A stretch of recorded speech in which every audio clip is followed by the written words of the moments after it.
Indian national Congress के session सिर्फ meetings नहीं थे, ये तो आज़ादी की कहानी के अहम पड़ाव थे।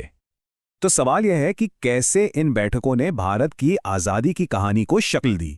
चलिए देखते हैं। ये सफ़र 1885 से शुरू हुआ और 1946 तक चला, जिसमें एकता, फूट और बड़े संकल्प देखे गए।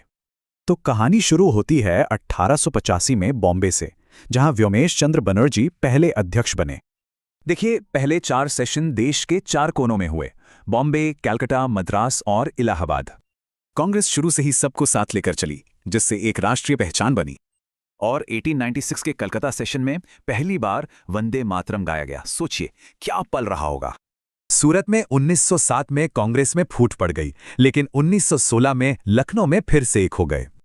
इन्हीं सेशन में देश को अपनी आवाज मिली, पहले वंदे मातरम और फिर जनगण मन। 1917 में एनी बेसेंट पहली महिला अध्यक्ष बनी। ये आंदोलन में एक नए दौर की शुरुआत थी। 1920 का नागपुर सेशन एक बड़ा मोड़ था। यहीं से असहयोग आंदोलन की शुरुआत हुई। आपको पता है, महात्मा गांधी कांग्रेस अध्यक्ष सिर्फ एक बार बने, 1924 के बेलगांव सेशन में।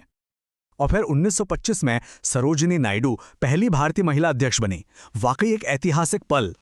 फिर आया 1929 का लाहौर सेशन और जवाहरलाल नेहरू की अध्यक्षता में गूंजा नारा पूर्ण स्वराज। पूर्ण स्वराज का मतलब सिर्फ होम रूल नहीं था, ये अंग्रेजों से पूरी आजादी की मांग थी। अब सिर्फ आज़ादी की मांग नहीं थी, बल्कि भविष्य के भारत की नींव भी रखी जा रही थी। इसी दौरान मौलिक अधिकारों का प्रस्ताव पास हुआ और आंदोलन पहली बार किसी गांव तक पहुंचा। और फिर 1946 में मेरठ में हुआ आज़ादी से पहले का आखिरी सेशन, जिसके अध्यक्ष थे जे.बी. कृपलानी। तो इन सेशन ने एक राष्ट्र तो बना दिया, पर सवाल यह है कि इन्होंने भविष्य के लिए क्या विरासत छोड़ी।